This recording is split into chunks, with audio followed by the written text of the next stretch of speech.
bizni yurtimiz islom tamadduniga, umuman islom ilmlariga juda katta hissa qo'shgan ulamolarning yurti desak xato bo'lmaydi. Shunday ekan, mana shunday bir ulamolar yurtiga butun musulmonlarni biz chaqirishimiz kerak. Ekspertlik fikrini o'rganish kam. Nafaqat turizm sohasida, barcha sohalarda bilim oldim, o'qiganman deb faqat o'zinikini oldinga suradi, lekin asosiy iste'molchini fikri bu marketing. Uni fikrini bilib turib, agar rivojlanadigan bo'lsa, muvaffaqiyat bo'ladi. Aks holda muvaffaqiyatsizlik bo'ladi. O'zi sun'iy intellekt dangasa qilib qo'yadi deydi-yu, lekin sun'iy intellektsiz tafakkurli, fikrli degan odam sun'iy intellekt bilan zo'r fikrlaydi. O'zim sotaman, umraga odamlar yuboraman. Endi hozir show biznesdan, PR-lardan bilgan bo'lsa, bir 3 yil bo'ldi pauzadaman. Endi o'shanga so'ramoqchi. Biz o'zimiz O'zbekistondan ta'alluqimiz. Biz opog'imiz, opog' dadamiz, ya'ni dodamiz Toshkentcha so'ziga Marg'ilondan Afg'onistonga o'tganlar. Nechinchi yilda? 1935 va 40larning o'rtasida.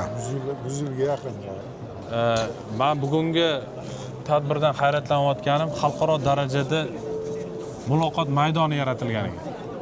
Hozir juda ko'p tanishlarimizni nafaqat chet eldagi, balkim o'zimizning mamlakatimizdagi tanishlarimiz bilan ham ancha-muncha ko'rib, vaqtimiz yetmay qoldi gaplashib olishga.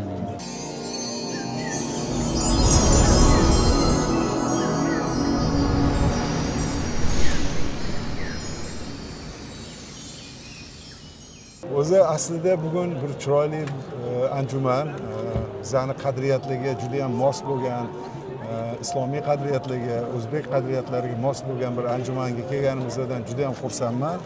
Lekin kuzatuvchilarimizni, ko'rayotgan tomoshabinlarga bu haqda chiroyli qilib tushuntirib berish kerak bo'ladi.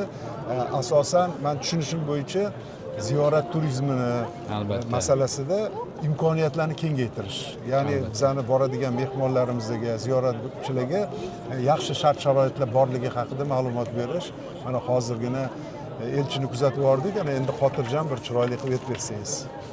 Rahmat, Bobur aka. Avvalambor ma'lumki, O'zbekiston Respublikasi bugungi kunda har taraflama ochilib, ayniqsa musulmonlarni ibodatlari uchun juda katta sharoitlar yaratilib berilayotgan bir paytda bu tadbirimiz ana shu hukumatimiz tomonidan bu sohaga qaratilayotgan e'tibordan kelib chiqib, hozir biz bemalol ayta olamizki, O'zbekiston Respublikasida nodavlat shaklida umra ziyoratlarini amalga oshiruvchi turistik agentliklarning alohida assotsiatsiyasi mavjud. Bu assotsiatsiyani tashkil etilganiga 4 yildan ziyod vaqt bo'ldi va bugungi tadbirimiz aynan mana shu assotsiatsiyaning tashabbusi bilan va shu bilan birgalikda bu yil o'zgacha bir yana shukuhda tashkil etildi, chunki bu tashkilotchilik doirasida O'zbekiston Turizm qo'mitasi ham bosh-qosh bo'ldi va bunga Bosh vazir o'rinbosari Hajayev tomonlaridan alohida maxsus qaror ham Vazirlar Mahkamasining qarori chiqdi mana shu tadbirni tashkil etish bo'yicha. Bu biz uchun, ayniqsa mana shu assotsiatsiya uchun, turistik agentliklarni assotsiatsiyasi uchun juda muhim bir qadam desak xato bo'lmaydi. Avvalgi 3 marotaba o'tgan mana shunday bir sayyohlik agentliklarini bir joyda jamlayotgan ko'rgazma doirasida davlat tomonidan bugungiga o'xshash bir e'tibor hali berilmagan edi bunchalik. Lekin mana oxiri 4-bor o'tkazilayotgan paytda Vazirlar Mahkamasining qarori va shu bilan birgalikda Turizm qo'mitasi raisining o'rinbosari tashrif buyurdi. Bundan tashqari bilasizlar, Saudiya Arabistoni, demak, O'zbekistondagi muxtor elchisi ham bu yerda tashrif buyurib, ya'ni bu hozirgi ko'rgazmaning nufuzini yana ham oshirib berdi. Aslida bugun mana shu anjumanda davlat idoralari, nodavlat tashkilotlari, hatto qo'shni davlatlardan mehmonlar, Qozog'iston, Qirg'iziston, Tojikistondan, Turkmanistondan kelgan mehmonlarni ko'rib juda ham xursand bo'ldim. Chunki bizani davlatimizda, xalqimizda bitta yagona yetishmaydigan narsa hamjihatlik kamligi. Ana shu hamjihatlik kamligini bu yerda yo'q. hamma aka ukadek bir biriga mehr bilan qarayapti, munosabat bildiryapti va o'ylashimcha davlatimizni rivojini ham siri shunda.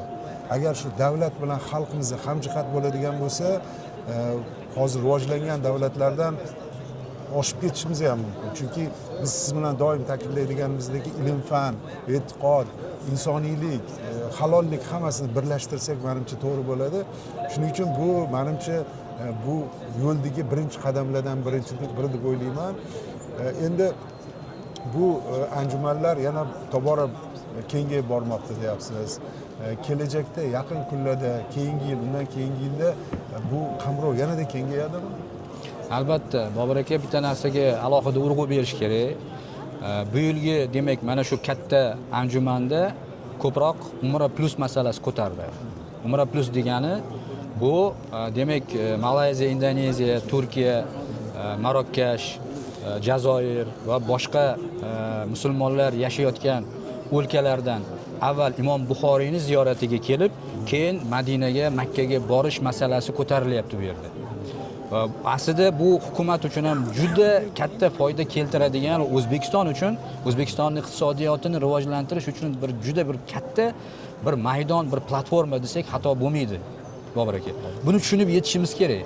Bugun O'zbekistonda masalan O'zbekiston sivilizatsiyasi markazi barpo etildi va Imom Buxoriy majmuasi butunlay boshqatdan, yangitdan masalan bino qilindi va bu bilan nima demoqchiman? Bu bilan biz Imom Buxoriy yurtiga va umuman sivilizatsiya, ya'ni islom tamadduniga hissa qo'shgan olim ulamolarni yurtiga butun dunyo musulmonlarini biz olib kelishimiz kerak. Va bu yerdagi Toshkentda joylashgan, hozir sivilizatsiya markazini qoq markazida hozir o'rnatilgan Usmon mushafini ziyoratiga odamlarni chorlashimiz kerak. Dunyoda hamma ham bu narsani bilmaydi.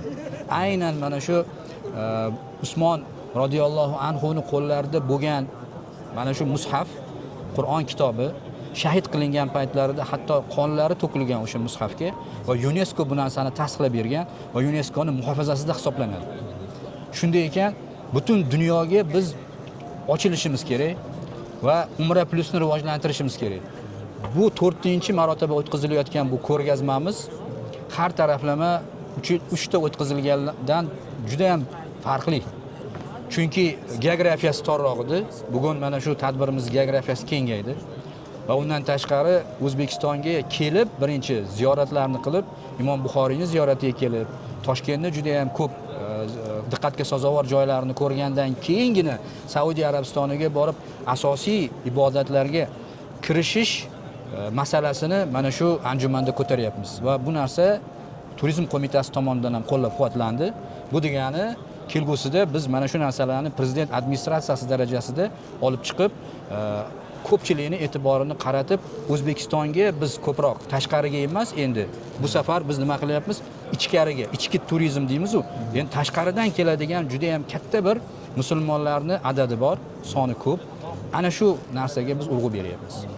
Juda ham yaxshi tashabbus, chunki Malayziyadagi mehmonlar ko'pincha kelib bizani Al-Buxoriyni ziyorat qilamiz deb kelishidan xabarim bor. Qolaversa, mana hozir sportchilarimiz, futbolchilarimiz O'zbekistonni dunyoga tanityapti. Qanchalik xursandmiz. Lekin biror bir davlatga borganimizda qanchalik darajada men xursand bo'laman, birorta davlatga borsak, O'zbekiston deganda tanimaganda Al-Buxoriy deyishimiz bilan darhol Al-Buxoriy deb keyin taniydi. Shuning uchun yana bitta juda ham nozik masala bor. Albatta har bir iymonli inson oxiratni o'ylashi shart. Eng birinchi omil hisoblanadi. Shu bilan birgalikda fikrimcha vatan haqida ham o'ylash kerak. Alloh irodasi bilan biz shu Al-Buxoriydek buyuk insonlarni yerida tug'ilgan ekanmiz. Buni vatanimizga boshqa davlatlardan insonlar kelib ziyorat qilishiga sharoitni kengaytiradigan bo'lsak, bu ham davlatga foyda bo'ladi, xalqimizga foyda bo'ladi. Fikrimcha savob ham bo'ladi deb o'ylayman. Albatta, aynan mana shu masalalarni biz hozir yorityapmiz va bugungi tadbirimizdan ko'zlangan maqsad ham bizni yurtimiz islom tamadduniga, umuman islom ilmlariga juda katta hissa qo'shgan ulamolarning yurti desak xato bo'lmaydi. Shunday ekan, mana shunday bir ulamolar yurtiga butun musulmonlarni biz chaqirishimiz kerak va bizni mana shunday bir o'lkamizni har taraflama ziyorat qilib, Usmon mushafini, Imom Buxoriy majmualarini ziyorat qilganlaridan keyin Qafoli Shoshiy masalalari bu yerda juda ham katta o'rinni egallaydi.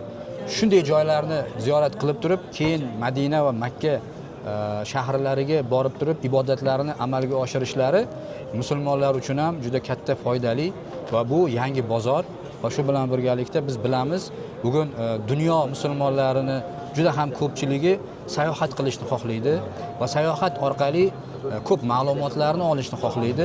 Ayni mana shu Imom Buxoriydek zotni tavallud topgan joylarida islom nuqtai nazaridan va umuman musulmonlarni yashash turmush sharoitlari nimadan iborat ekanligini, sharoitlarini ko'rib, ular kelib bu yerni ko'rib, keyin Makka va Madinalarga ketadigan bo'lsa, yana ham bir foydali va manfaatli safarlardan bo'ladi degan umiddamiz. Shuning uchun mana shu tadbirlarni tashkil etishimizdan asosiy maqsad O'zbekistonimizni har taraflama tarannum etish va avval imkoniyati bo'lmagan paytda mana shu hozir berilayotgan imkoniyatdan to'liq mufoda etib, ya'ni istifoda qilib, shu narsalarni hammasini hayotga tatbiq etish. Juda ham yaxshi. Rahmat vaqt ajratib intervyu berganingizga. Biz ham qo'limizdan kelgancha bu tashabbuslarni qo'llab-quvvatlashga, nafaqat yoritish, kengaytirish, biror bir murojaatda yoningizda turishga ham tayyormiz.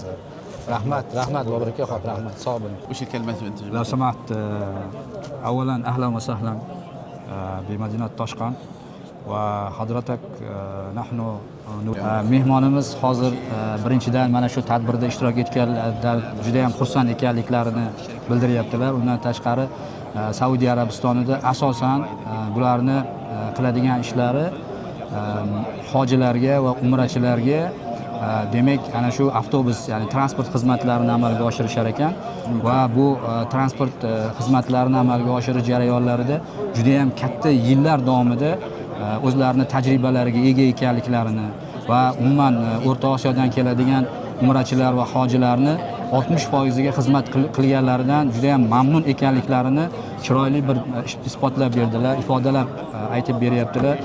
Shu bilan birgalikda oxirgi 3 yil ichida mana shu O'zbekistondan borayotgan umrachilarni kutib olish masalalarida, ayniqsa mana shu aeroportdan tortib va ana shu ziyoratlarga olib borishlar bo'lsin, haramga olib borish va hokazo, mana shularda juda ham katta xizmatlarini qilayotganlaridan xursand ekanliklarini va umuman har bitta O'zbekistondan keladigan umrachilar faqat va faqat bulardan rozi bo'ladigan va shu bilan birgalikda har safar sayohatga kelgan paytlarida juda ham bir chiroyli, rozi bo'lib, har taraflama ketishda ham, kelishda ham mana shu bularni transport xizmati tomonidan qilinayotgan xizmatlarni sifatli darajada amalga oshirishga bular doim harakat qilayotganliklarini va O'zbekistondan keladigan umrachilarni har safar kutib olishgan paytda ular odob bilan, axloq bilan, o'zgacha bir mehr bilan boshqa mamlakatlardan keladigan umrachilardan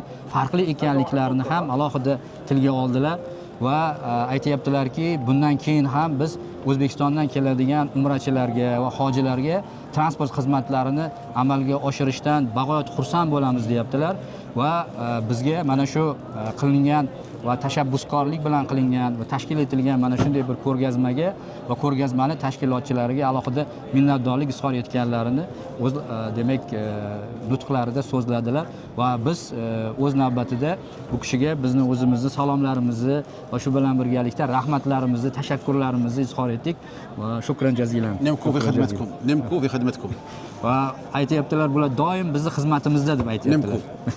This is my company name Nemco degan firma shirkati سعدنا بزيارة وزير السياحة اليوم والسفير السعودي زارونا في المكان. Nemco mana shu demak pavilyoniga bizni turizm qo'mitasi raisi va shu bilan birgalikda Saudiya Arabistoni demak Toshkentdagi, O'zbekistondagi muxtor elchisi mana shu bizni demak tashrif qildilar va ziyorat qildilar va bizni shirkatimizga juda ham chiroyli tilaklar bildirib ketishdi dedilar. Rahmat. Shukran jazilan. شكرا حبيبي. نايس تو ميت يو براذر. حبيبي حبيبي. اعطيني كارت كرتي خويا. bo'ldi zo'r yaxshimisiz bangladeshni turizmida birga ko'rishgandik-ku. Bilasan, alhamdulillah xush bo'ldik.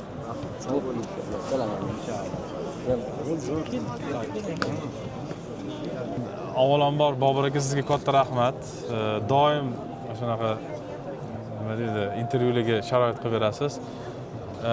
Men bugungi tadbirdan hayratlanayotganim xalqaro darajada muloqot maydoni yaratilganiga. Hozir juda ko'p tanishlarimizni nafaqat bu chet eldagi, balkim o'zimizning mamlakatimizdagi tanishlarimiz bilan ham ancha-muncha ko'rib, vaqtimiz yetmay qoldi gaplashib olishga. Mana mebelchilar shetda, eksportchilar shetda, xizmat ko'rsatuvchilar shetda, nechta firmalar shetda. Eng hozir quvonarli jihati mana bu tashkilot, ya'ni uyushma nafaqat chetga olib chiqishga, balkim butun uje dunyoda O'zbekistonni targ'ib qilishyaptiki, bu yoqqa kelsin. Shu nuqtai nazardan men juda ham hayratlandim. Rahmat tashkilotchilarga. Shu o'rinda Bobur aka bitta narsani aytib qo'yishim kerak. Biz mana shu Umra ziyoratlari assotsiatsiyasini tashkil etayotgan paytimizda aynan shu narsani o'zi xohlagan edik. Biz mana 4 yilda endi bizni birinchi qo'ygan qadamlarimiz va niyatlarimizga endi erishyapmiz. Muxtor aka. Endi siz O'zbekiston iqtisodiyot assambleyasi raisi sifatida biz sizni bejiz taklif qilmadik. Sizni yordamingiz juda ham ko'p kerak bo'ladi bu masalada. Muxtor aka, chunki biz bitta narsani yaxshi anglab olishimiz kerak. O'zbekistonimizni iqtisodiyotini rivojlantirishda har bitta fuqaro o'zini hissasini qo'shish kerak o'zi aslida. Fuqarolik jamiyati degan paytda biz har bittamiz qaysi soha vakili bo'lishimizdan qat'iy nazar O'zbekistonimiz uchun xizmat qilishimiz kerak. O'zbekistonimiz iqtisodiyotini ko'tarishimiz uchun xizmat qilishimiz kerak. Va turli haligi tushunmovchiliklar yoki qandaydir bir hadiklarni orqaga surishimiz kerak.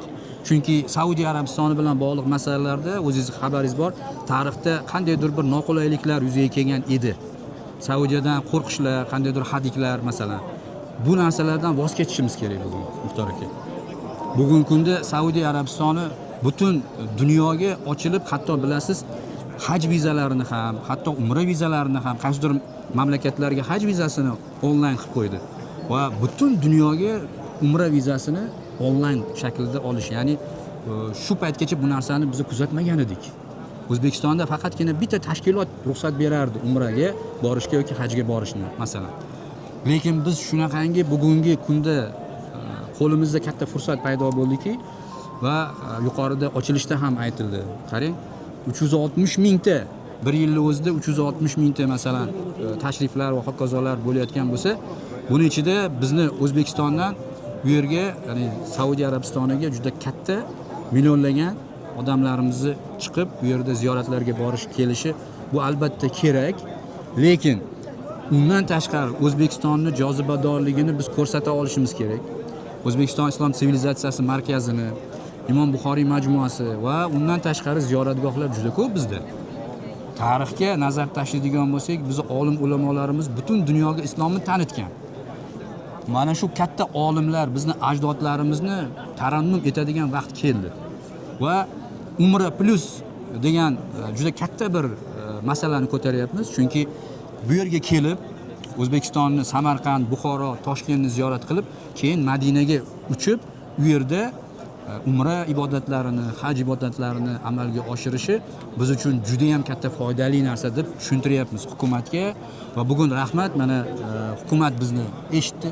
Vazirlar Mahkamasi maxsus qaror chiqardi va Turizm qo'mitasi bugungi, ya'ni 4-tashkil etilgan katta tadbirimizga tashrif buyurdi va boshqosh bo'ldi va keyingi tadbirlarimizda ham biz bilan yonma-yon turishlariga va'da berib ketishdi va bu to'g'risini aytsam O'zbekiston uchun, iqtisodiyoti uchun juda katta bir muhim qadam tashlandi desak xato bo'lmaydi.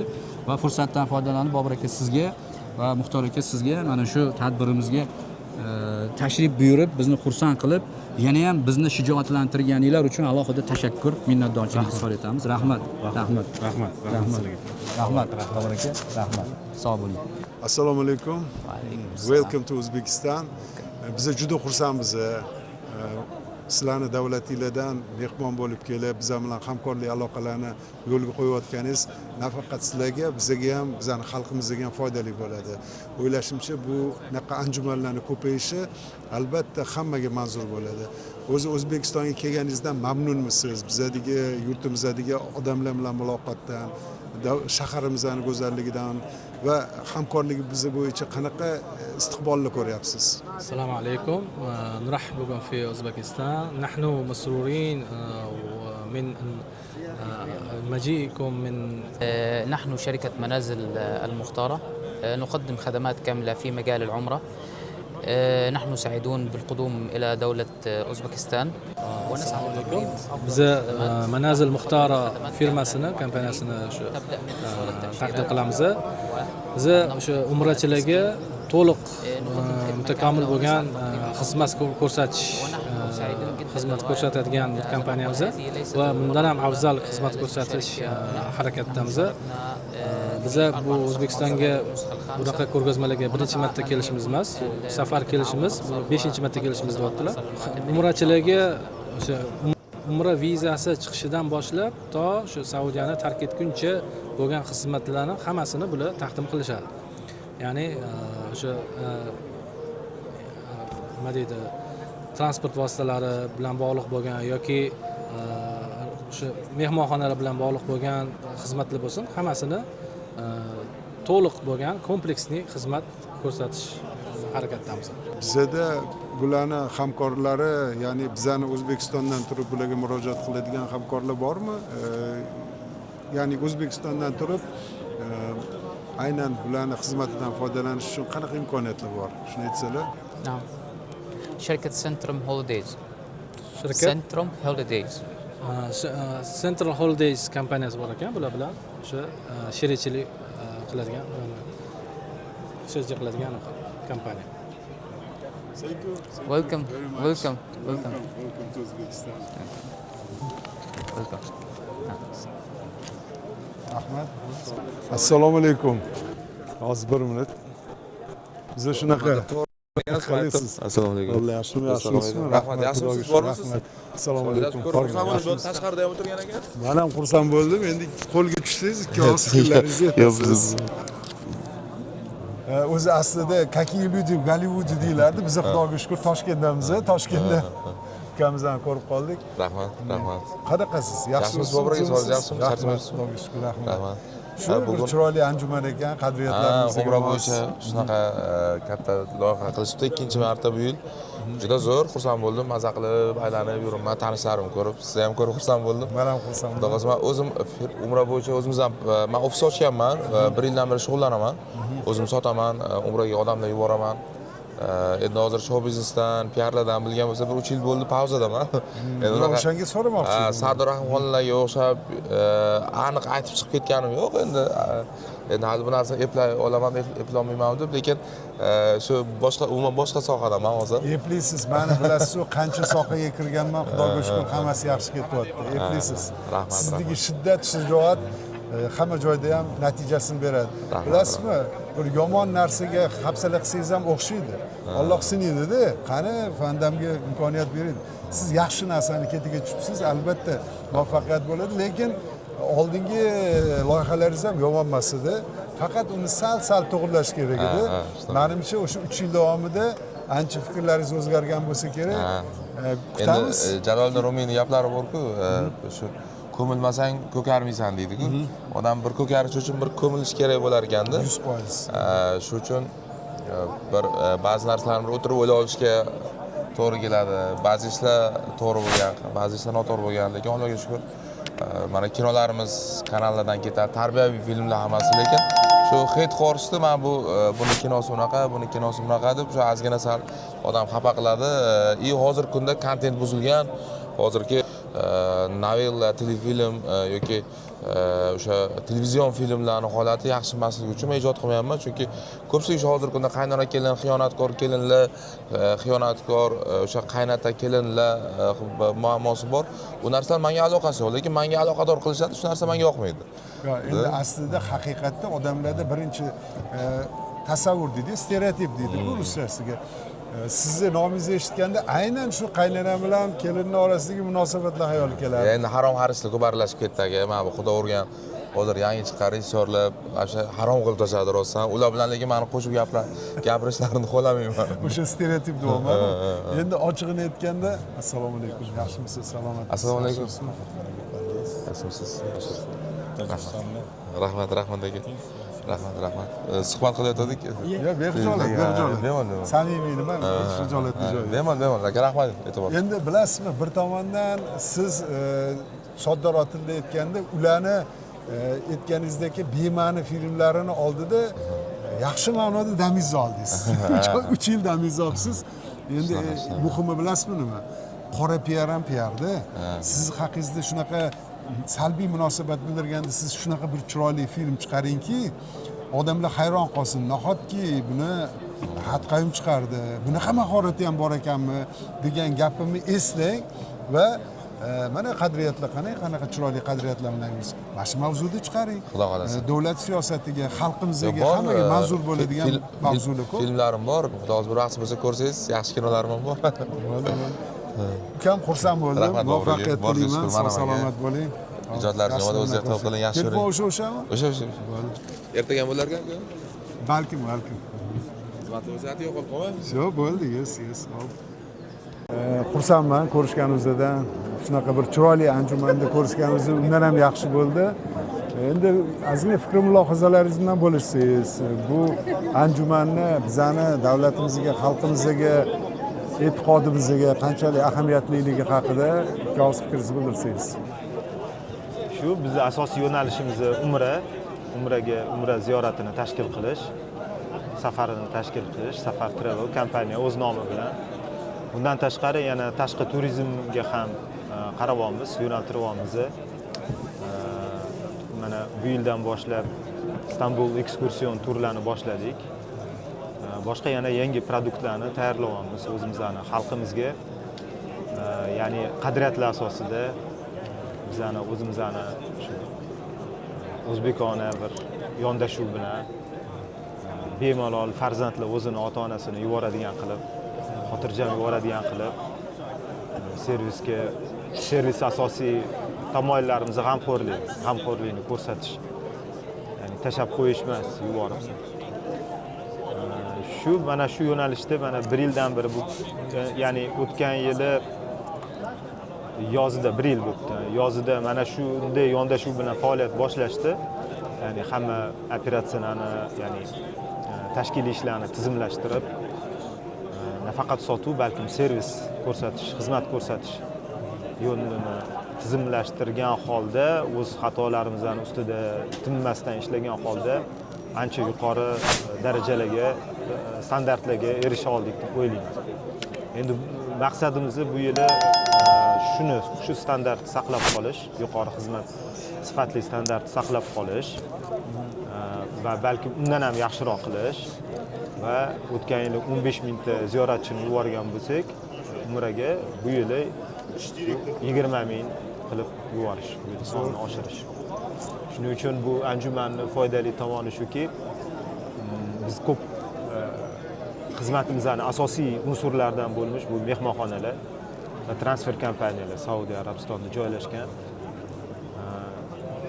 Ya'ni nafaqat biz uchun moliyaviy jihatdan manfaatli partnyorlar kerak, balkim bizning mehmonlar uchun, bizning ziyoratchilar uchun juda bir qulay sharoit qilib beradigan shu partnyorlar, mehmonxonalar bilan muzokaralar olib borish bosqichida biz. Endi bu O'zbekistonda bo'lgani qulaylik joyi shuki, bu xuddi futbol o'yiniga o'xshaydi. O'z maydoningizda o'ynasangiz, qulayroq. Muzokarani ham o'z maydoningizda qilsangiz, boshqacharoq bo'ladi. O'zimizga doimiy borib turamiz. Shu joyda muzokaralar doimiy bo'ladi, ayniqsa mavsumning boshida. Lekin shunaqa bir tadbir bo'pti, o'zligi kelishyapti, albatta biz uchun nihoyatda qulay fursat nafaqat biz uchun как biznes uchun, balkim bizani xalqimiz, bizani ziyoratchilarimiz uchun juda ham chiroyli va to'g'ri o'ylangan tadbir deb hisoblayman. Aslida siz hozir aytdingizki, xatolarimizdan, kamchiliklarimizdan xulosa qildik dedingiz. Ochig'ini aytaman, juda ham ko'pchilik o'zini xatosini qidirmaydi, boshqalarning xatosini qidiradi, lekin taqdir shunaqaki, agar inson o'zini xatosini qidirib topib, uni to'g'rilasagina yuksaladi. Bu rus tilida самосовершенствование deyiladi, o'zbek tilida bilmadim, lekin muhimi asosi shu. Galileo aytgan ekan, seni raqobatching va dushmaning bu kechagi sen degan ekan. Ya'ni bugun inson tafakkuri o'zgarib, ujarlik qilmasdan xatolarni to'g'rilash bu juda ham muhim. Aynan turizm sohasida ham sizni mana aytganingiz menga juda ham ma'qul bo'ldi, chunki ekspertlik fikrini o'rganish kam. Nafaqat turizm sohasida, barcha sohalarda bilim oldim, o'qiganman deb faqat o'zinikini oldinga suradi, lekin asosiy iste'molchini fikri bu marketing. Uni fikrini bilib turib, agar rivojlanadigan bo'lsa, muvaffaqiyat bo'ladi. Aks holda muvaffaqiyatsizlik bo'ladi. Shuning uchun shu xatolar va to'g'rilagani haqida ham ikki og'iz gapirsangiz. Xo'p, juda to'g'ri gap aytdingiz. Haqiqiy raqobatchi o'zimiz, o'zimizga o'zimiz. Ya'ni bizani hozir bozordagi hamkor sohadoshlarimiz deymiz. Hatto kompaniyada ichkarida boshqa kompaniyalar haqida gapirganimizda sohadoshlarimiz deymiz. Biz sohani islohi uchun harakat qilishimiz kerak. Shunda soha isloh bo'lsa, avvalambor iste'molchi foyda topadi, manfaat topadi. Iste'molchi manfaat topadigan bo'lsa, demak bizning sohadoshlarimiz ham, bizning kompaniyalar ham bundan manfaat topadi. O'zidan bo'ladigan narsa. Umuman biznesga alohida bir biznes nuqtai nazardan emas, industriya, ya'ni soha nuqtai nazaridan qarash kerak. O'zidan juda ko'plab muammolar hal bo'ladi. Va endi xatolar haqida gapiradigan bo'lsak, har bitta turistik harakatdan keyin yoki ya'ni ziyoratchilar borib qaytib kelishgandan keyin va hattoki jarayonda borishayotganda biz har kunlik razbor polyotov deydi, har kunlik tahlil qilamiz ishlarimizni. Marketing yo'nalishidan, call center ya'ni suhbatlarini, ya'ni gaplashishganini, sotuv bo'limini qanaqa mijozlar bilan gaplashiladi, doimo biz axborot olib turamiz, tahlil qilamiz. Eng muhim manba bu mijozlarning o'zini fikri, mijozlarning o'zi kechinmasi, tajribasi bilan ulashganda bizlar uchun eng qimmatli, eng qiymatli manba. Ayniqsa shikoyat qiladigan mijozlar biz uchun qimmatbaho manba deb hisoblanadi. Xatolar turlicha bo'lishi mumkin. Tashkilda ba'zi bir kutilmagan hodisalarni oldindan ko'ra bilishimiz kerak bo'lardi. Yoki kutilmagan hodisa bo'lish mumkinligini, ehtimolini belgilab turib, shu vaziyat ro'y bersa, biz qanday xatti-harakat qilishimiz kerak.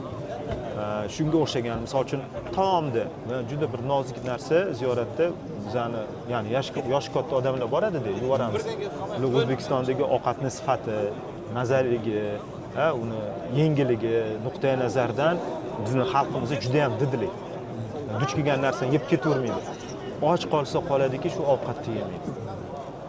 Bu umra ziyorati bo'lsa, mashaqqatli ziyorat. O'ziga xos jismoniy va emotsional, psixik anaqasi bor. Vrach sifatida tushunib turibsiz. Mana agar yetarli oqsil, yetarli uglevodlar olmasa, energiya olmasa, bu ziyorati toliqib qoladi. Toliqib qolsa, o'zi istagandek ibodatlarini, ya'ni mushohadalarini qila olmaydi. Bizning ishimiz mana shu maqsadiga erishish uchun, o'zining ruhiy, ma'naviy maqsadiga erishish uchun zarur bo'lgan sharoitlarni ustida ishlash. Ovqat haqida misol aytdim. Agar inson ovqat yemasa yoki ovqatdan ta'bi xira bo'lsa, men bir ovqat misolida aytyapman. Demak, biz uni maqsadiga, mehmonning maqsadiga erishishiga bo'lgan to'siqlarni olib tashlamagan bo'lamiz. Biz o'shaning uchun o'zbek oshpazlarini ishlatamiz kerakli joyda. Mehmonxonada agar yeb ko'ramiz, mehmonxonaning ovqati yaxshi bo'lsa, yaxshi. Unchalik bo'lmaydigan bo'lsa, biz mehmonxona bilan kelishib, o'zimiz pishirgan ovqatni olib kirib mashq qilamiz. Demak, har bosqichda, har jabhada biz kuzatib boramiz va hech qachon ideal bo'lmaydi. ya'ni yaxshi yuqori sifat standartga olib chiqdimi yo yana qaraylik yana nimani yaxshilashimiz mumkin. Bu yaponlardagi ya'ni beto'xtov yapon emas butun sanoat inqilobiga sabab bo'lgan yondashuv total quality deydi, ya'ni total sifat ustida ishlash, beto'xtov sifatida ishlash. Biz shu yondashuv men o'zi shaxsan shunday yondashuv tarafdoriman. Mana shu falsafani bu singdirganmiz. Ben bu narsani qildim deya olmayman, lekin meni vazifam mana shunday yondashuvni ushlab qolish va bardavom bo'lish bunda. Aslida hozir suhbatimizni biznesga qiziqadigan, o'rganayotganlarga ham foydali bo'ladi deb o'ylayman. Chunki buni sababi hozirgi aytayotganlari marketing izlanishlar, xulosalar va tatbiq qilish haqida gapiryapmiz. Muvaffaqiyatni siri bu emotsiya, ruhlanish emas. Ko'p biznes coachlarni ko'raman, ko'p biznes infosigan deyiladi, faqat oldi qochdi gaplar. O'zing nima biznes qilding desangiz, umuman mutlaqo na iqtisodiy, na tajriba yo'q. Faqatdan kitobda o'qib olgan, shuning uchun bu yerda ham biznesda ham ilmiy yondashuv muhim. Shuning uchun men bir ikkita gapingizdan eshitib takliflarni beraman, aynan siz sohangizga. Birinchisi bu hozir call center dedingiz. Albatta kimlardir o'sha yerda xizmat qilib ishlab o'tirgani yaxshi, lekin zamon juda ham shiddat bilan rivojlanyapti. Hozir sun'iy intellektda siz bemalol o'sha call center o'rniga joriy qilib, hattoki javob berib har bitta mijozga va ularni ushlab qolish mexanizmlarigacha ishlab chiqilgan. Amerika Qo'shma Shtatlarida bugungi kunda biznesda 60% sun'iy intellekt ishlatiladigan kompaniyalar bor ekan. Bizda esa afsus, nadomatlar bilan aytamizki, 6% ga yetar etmas. Shuning uchun bu birinchisi. Ikkinchisi, masalan, men o'zim juda ham sayohatga qiziqaman. Albatta, bu umra sayohati bu alohida, bu ziyorat, lekin shunga qaramasdan meni taklifim shundan iboratki, masalan, mana xizmat safari bilan aytaylik, Turkiyaga bordingiz yoki Iroqqa bordingiz, Suriyaga bordingiz, Dubayga bordingiz, 2 qadam Saudiya Arabistoni. Masalan, nafaqat nimaga xizmat safari, sayohatga bordingiz ham deylik. Shunda xuddi Legoga o'xshagan bir-biriga yopishtiradigan mexanizmlar yetarli emas. Chunki men o'zim foydalanyapman. Booking.comga a'zoman, hozir imtiyozlarim bor, lekin shuni keng qamrovli qilib, sizlarga berilgan imtiyozlarni ham joriy qilinsa, mayli undan tijoratchi sifatida ozgina foiz olishga haqlisiz. Lekin sizdagi imtiyozni bizga beradigan bo'lsangiz, hamma yutuqda.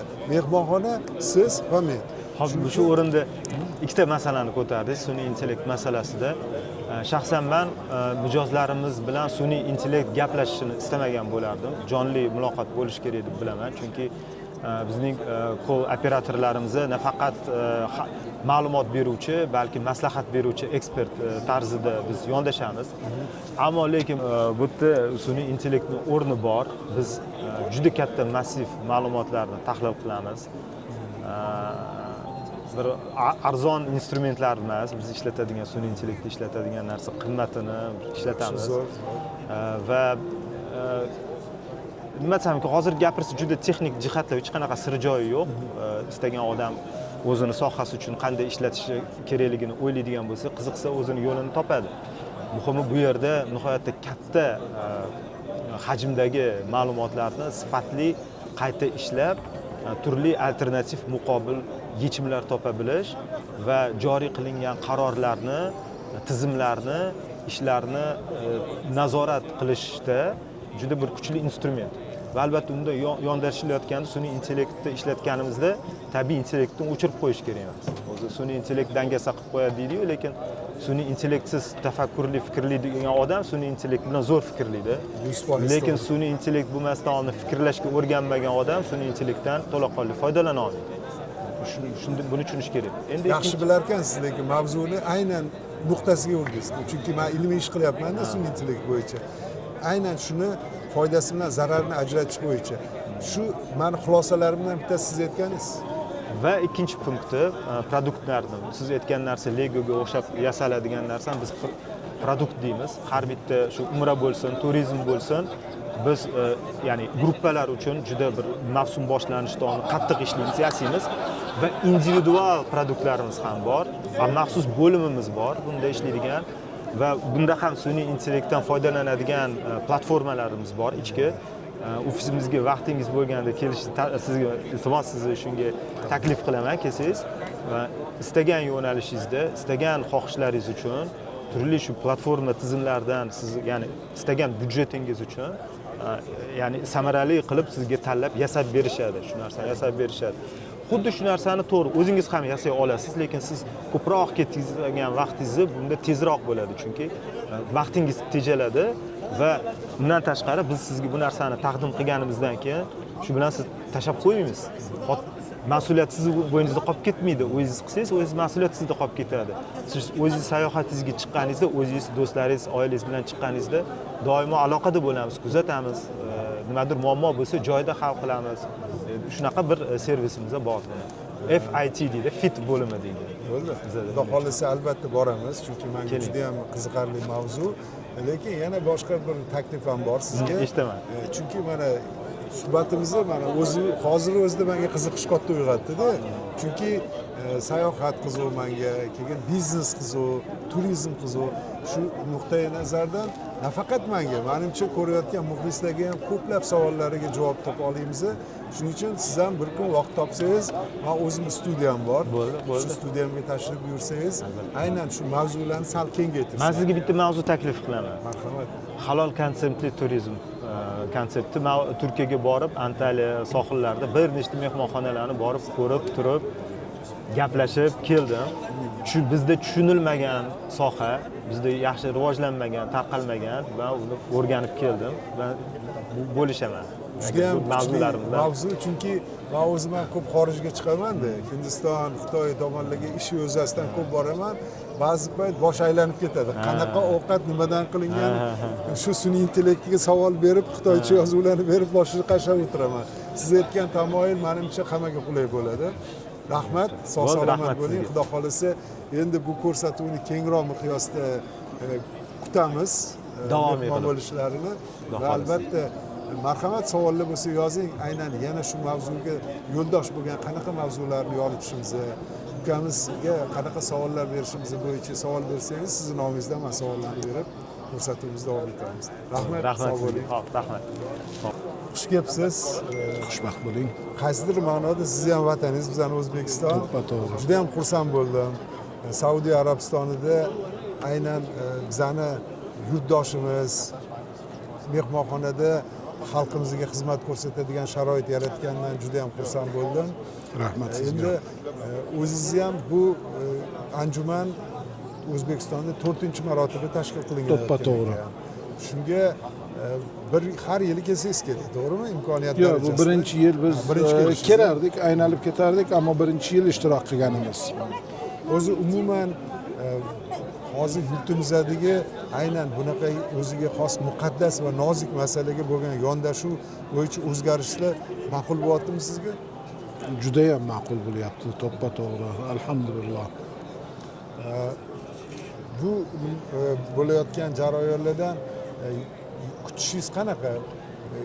E'tiqod bo'yicha ziyorat turizmi rivojlanib, bizani vatandoshlarimiz sizga ko'proq, siz davlatingizga ziyoratga ko'proq borish ehtimoli bormi? Bismillahirrohmanirrohim. Nahmaduhu va nusalli ala rasulil karim. Bu narsaga bu vystavkalar ya'ni davlat yo'llanishdan bo'lgan bir vystavka emas. Bu faqat shu tashkilotchilari ham o'zbek va turk vatandoshlar.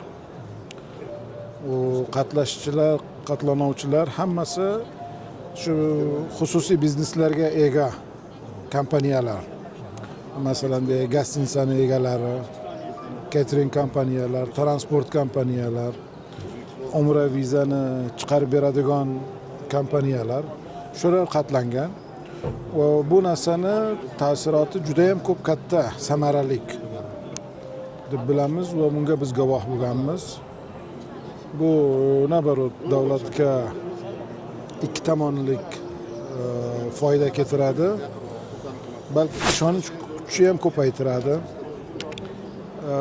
Masalan, oddiy xalq ham kelib ko'rib, kim bilan qanaqa qilishini o'rganib ketishadi. Va ag'dagi biznesmenlar ham O'zbekistonni otini eshitib, ko'pinchalar bilmaydi. O'zbekiston qanaqa ekan deb Vystavka bahonasiga kelib O'zbekistonni ziyorat qilib ketishlari ham bu bor jarayonda. Bu ikkala tomonlik bahramandlik, foydali bir yo'nalish xudo xolasa. Shunaqa deb men bilaman. Bizga ko'pincha malayziyalik mehmonlar kelishadi. Al-Buxoriyni borib ziyorat qilishadi, Samarqandga borishadi. Yurtimizdagi o'tgan buyuk bir insonlar ularni borib ziyorat qilib kelib xursand bo'lib ketishadi. Shuning uchun bu yerda albatta umra ziyoratidan hamma bahramand bo'lgani xursandmiz. Lekin bizani O'zbekistonda ham qiziqish bormi boshqa davlatlardan kelib ziyorat qilishga? Bu Vystavkani asosiy maqsadi ham shu Umra plus degani bu O'zbekistondan chiqqan bir so'z. Bu faqat nabarot O'zbekistonga nimaga ham foydasi bor. O'zbekistonga ko'p katta foydasi bor. Biz masalan Malayziyaga va Indoneziyaga ikkalasiga qatnashdik.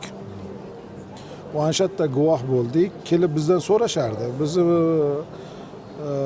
bergan xizmatimiz gastiniца va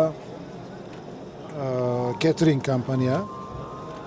Bizdan so'rardiki, biz agar Indoneziya, Malayziyaliklar biz O'zbekistonga olib borsak, ovqatga qiynalmaymizmi? Ya'ni talab bor edi. Bu narsani men bilamanki, shu baraka topkurlarki bu Vystavkani tashkil qilishgan ko'p bir foydali bahramandlik ikki tomonga. Va Malayziyadan ham qizg'anganlar va Indoneziyadan ham shundoq ko'p.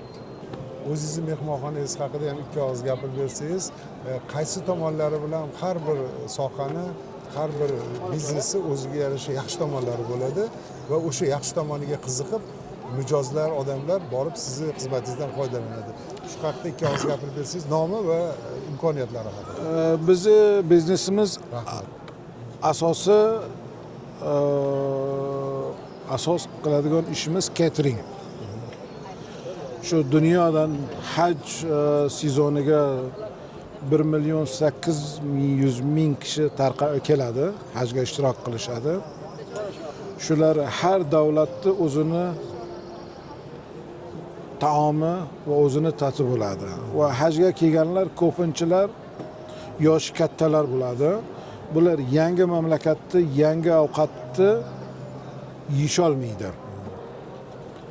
Shu sababli shu narsadan bu catering kompaniya qurilishga Arabiston davlati ruxsatnomalari tarqatildi ki har davlat o'ziga yarasha ovqat qilishga mijoz bo'lsin va catering kompaniya ham davlatning nazoratida turadi.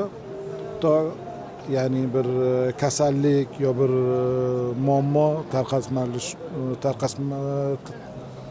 ya'ni oldini olish uchun.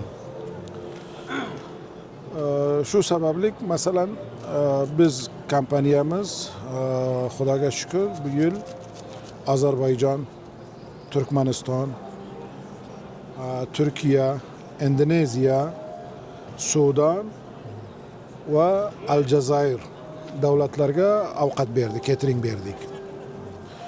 Va bular maxsus bizga nima bo'lardiki, biz maxsus oshpazlarni har davlatni o'zidan oshpaz olib kelamiz. Shu o'zini milliy taomiga o'xshatib ovqat berish uchun. Masalan, gastinicaga borsangiz 5 yulduzlik bo'lsin, shu international buffet qo'yadi. Uni xohlasangiz, xohlamasangiz yeysiz. O'zingizni ta'mini bermaydi. U qarilar yo birinchi hajga borganlar bu narsani xohlamaydi. Shu sababli hukumat bizga, davlatimiz shu osonliklarni muhayyo qilib bergan ki biz shu har davlatda o'zini oshpazini olib kelib, shu o'zini hojilariga ovqat pishirishga qodir bo'lganmiz, Xudoga shukr. Xudo xolasa, Oziq-ovqat sanoati uyushmasi nomidan sizga takliflarni beramiz. Aynan sizni faoliyatingizga foydali bo'ladigan mahsulotlarga yetkazib berishga imkoniyat bo'lsa xursand bo'lamiz. inshaalloh. Endi oxirgi savol, men Afg'onistonga borganimda millatdoshlarim, o'zbeklar bilan ko'p suhbat qilganman. Juda ko'p so'zlarni tushunmadim. To'g'ri. Boshqacha so'zlar. Balkim forsga aralashgandir. To'ppa-to'g'ri. Lekin muloqot qildik, qiynaldimda. Lekin siz hozir o'zbek tilida sof gapiryapsiz. Mutlaqo notanish so'zlar yo'q. Bu ko'proq O'zbekistonga qatnaganingiz, ko'p muloqot qilganingiz sabablimi yoki Saudiyadagi millatdoshlarimiz o'zini tilini shunchalik darajada sof saqlab qolganmi? Yo'q, biz o'zimiz O'zbekistondan ta'alluqimiz. Bizni opog'imiz, opoq dadamiz, ya'ni dodamiz Toshkentchasi o'ziga Marg'ilondan Afg'onistonga o'tganlar. Nechinchi yilda? 1935 va 40larning o'rtasida. 100 yilga yaqin. 180 yilga yaqin Afg'onistonga o'tganlar. Afg'onistondan keyin biz Arabistonga o'tib ketganmiz, Turkiyaga o'tganmiz. Shunaqa. Lekin bizni asosiy to'prog'imiz vodiy, Farg'ona vodiysi, Marg'ilon shahri. Qoyil.